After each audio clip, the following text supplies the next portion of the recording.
চলিত সেপ্টেম্বৰ মাহত অনুষ্ঠিত কৰা হ'ব বিটিচি পৰিষদীয় নিৰ্বাচন আৰু পৰিষদীয় নিৰ্বাচনক লৈ বিটিচিৰ বিভিন্ন প্ৰান্তত বিভিন্ন দলে ৰাজনৈতিক কুচকাৱাজ আৰম্ভ কৰিছে। প্ৰতিটো দলৰ সমান্তৰালভাৱে তৃণমূল কংগ্ৰেছেও বিটিচিৰ বিভিন্ন প্ৰান্তত তেখেতসকলৰ নিৰ্বাচনী প্ৰস্তুতি সভা ইতিমধ্যে অনুষ্ঠিত কৰি গৈছে আৰু এই মুহূৰ্তত মই উপস্থিত আছোঁ বাক্সাৰ হাউদৰ ভিটাৰ সমীপৰে হাথিনাপুৰ গাঁৱত আৰু এই হাথিনাপুৰ গাঁৱত আজি তৃণমূল কংগ্ৰেছৰ বাক্সা জিলা কমিটিৰ সভাপতি দীপেন ৰামচিয়াৰীৰ সভাপতিত্বত অনুষ্ঠিত হৈছে এখন নিৰ্বাচনী প্ৰচাৰ সভা আৰু এই প্ৰচাৰ সভাখনৰ জৰিয়তে আগন্তুক যি পৰিষদীয় নিৰ্বাচন আছে এই পৰিষদীয় নিৰ্বাচন কেনেধৰণে অনুষ্ঠিত কৰিব, ৰাইজৰ মাজত কেনেধৰণৰ প্ৰতিশ্ৰুতি লৈ যাব, সেই সন্দৰ্ভত ৰাইজৰ সৈতে মত বিনিময় কৰা পৰিলক্ষিত হৈছে।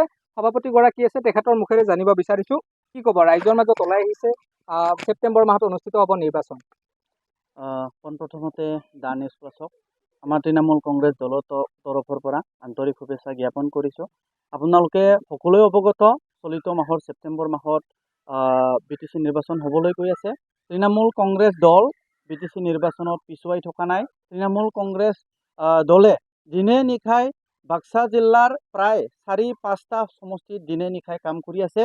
ৰাতিপুৱাৰ ভাগত আমি বাগানপাৰাত ব্লক কমিটি পাতি আহিলোঁ আৰু আহি আমাৰ আজি শালবাৰী সমষ্টিৰ অন্তৰ্গত হাথিনাপুৰ গাঁৱত আমি block committee plus primary committee তথা আৰু ৰাইজৰ লগত আমি মত বিনিময় আমি কৰিছোঁ। আমি আত্মবিশ্বাসী এইবাৰ শালবাৰী সমষ্টিটো তৃণমূল কংগ্ৰেছ দলত দখলত আহিব, এইটো 100% চিয়ৰ। 40টা সমষ্টি আছে বিটিচিত, কেনেধৰণে ক'ত কেইখন আসন তৃণমূল কংগ্ৰেছে এইবাৰ আগবঢ়াব? 40টা সমষ্টি আসন আছে, কিন্তু মই এজ এ ডিষ্ট্ৰিক্ট প্ৰেচিডেণ্ট হিচাপে মোৰ যিটো ক্ষমতাৰ সীমা সেইটো এটা জিলাৰ ভিতৰতে থাকে। আমাৰ হাইকমাণ্ডে নিৰ্ধাৰিত কৰিব। তথাপি 20ৰ পৰা 25টো আমাৰ দলে বিটিচিৰ 40টা সমষ্টিৰ ভিতৰত মানে দিব বুলি আমাৰ দলৰ নেতৃত্বসকলত আমাৰ আলোচনা হৈ আছে। প্ৰায় 20-25 মান আসনৰ ভিতৰত আমি প্ৰাৰ্থীটো আমাৰ দলে দিব। পৰিৱৰ্তনৰ শ্লোগান দি প্ৰমোদ বড়োৰ নেতৃত্বাধীন চৰকাৰখনে ইতিমধ্যে সম্পূৰ্ণ কৰি দিব, মাজত মাত্ৰ কেইটামান দিন আছে 5 বছৰৰ কাৰণে। এনে ক্ষেত্ৰত বিজেপিৰ লগত যি এলায়েন্স আছিল তেনে ক্ষেত্ৰত বড়ো জনগোষ্ঠীৰ ৰাইজৰ বাবে কেনেধৰণৰ উন্নয়ন দেখিছে? উন্নয়নৰ কথাটো মানে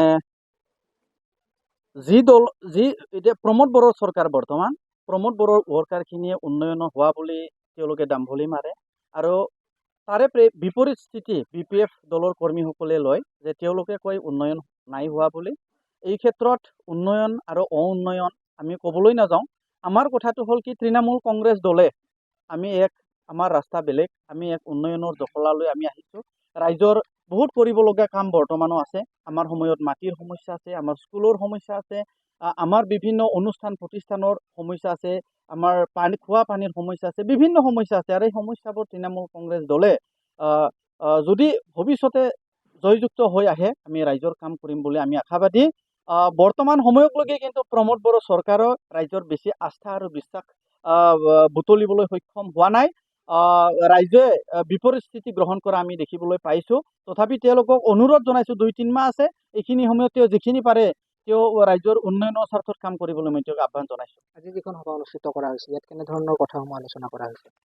যথেষ্ট ৰাইজৰ আমি সহায় সহযোগিতা পাইছোঁ। আজিৰ এই সভাখনৰ জৰিয়তে আমি অত্যন্ত শক্তিশালী আৰু আত্মবিশ্বাসী হৈছোঁ যে অহা দিনত বাক্সা জিলাত তৃণমূল কংগ্ৰেছ দলে এই পৰিষদীয় সমষ্টি দখল কৰিবলৈ সক্ষম হ'ব। আমাৰ মাজত প্ৰাৰ্থীৰ ভিৰ লাগিছেহি। শালবাৰী সমষ্টিত প্ৰায় 3-4জন প্ৰাৰ্থীয়ে মানে প্ৰত্যাশী হৈ আছে।